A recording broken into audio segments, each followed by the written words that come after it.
Oh, dragon in the nicest sense of the word. So, on the word up about? Been quite a quiet start to the week. That's a good thing, but you know, yes. with the weather, it never That's lasts, how it does has it? been, yeah. Yeah, absolutely. Well, there are some interesting things going on this week, and I'll show you on the bigger picture. So there we go. That's the high pressure that brought the settled stuff. Actually, some blue skies and sunshine out there today. That gets nudged away by this swirling mess of low pressure. That's pretty ominous. That's going to bring some wet weather for Wednesday. And by the time we get to the end of the week, you'll notice a slightly ominous shade of blue starting to develop. The temperatures are going to feel much colder as well. So let's come back to that wet weather on Wednesday. The Met Office has issued a warning for very heavy rain, up to 70 millimetres, of course, falling onto ground, which is already saturated. So we could have some issues with localised flooding and possibly some surface spray. But it is likely to be worse over higher ground. So at lower levels, surface spray on the roads, but the highest rainfall totals over the hills and mountains in the south. And then I just managed to mention that cold blast of air coming in by the end of the week. And just in case you hear in the media it's going to be a whiteout, snow, you name it, there may well be snow. But again, over the highest ground of about 500 metres, 2 to 5 centimetres, not a great deal. And the good news with that is it won't last for too long either. Here we go in a little more detail. The snow will be short-lived, I promise, but as we know, it doesn't take much to cause disruption, so just a little heads up for the end of the week. I'm just taking away that word unsettled. I know, says it all. Yeah, that sums it all up in one, doesn't it?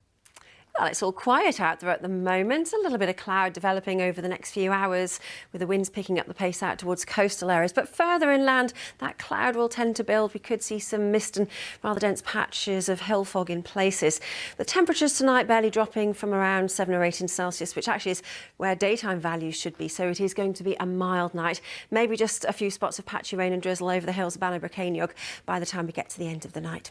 So Tuesday gets off to quite a mild and pretty murky start. Not a great deal of blue sky, if any, I think it's safe to say. Again, a little bit drizzly in places, but it should be a largely dry start to the day. And then as the morning progresses, the cloud will build, the winds will start to pick up. We could see gusts of 20, 30 miles an hour. And you can see the first batch of wet weather that'll start to work its way in during the course of Tuesday afternoon. Some really heavy rain again over Snowdonia, Ururry, and possibly down across the Bannockburn as well. But the temperatures still remain on the mild side, highs of around 11 or 12 in Celsius. Not a pleasant day, I think it is safe to say, but it is going to be mild throughout. Now then, this wet weather really picks up the pace through Tuesday night, so just be careful on the roads. And as I've been saying, we do have a weather warning in force for South Wales in particular through much of Wednesday morning. The worst of the wet weather, again, likely over higher ground, but could make, as I said, for some really tricky conditions, so not pleasant by any means.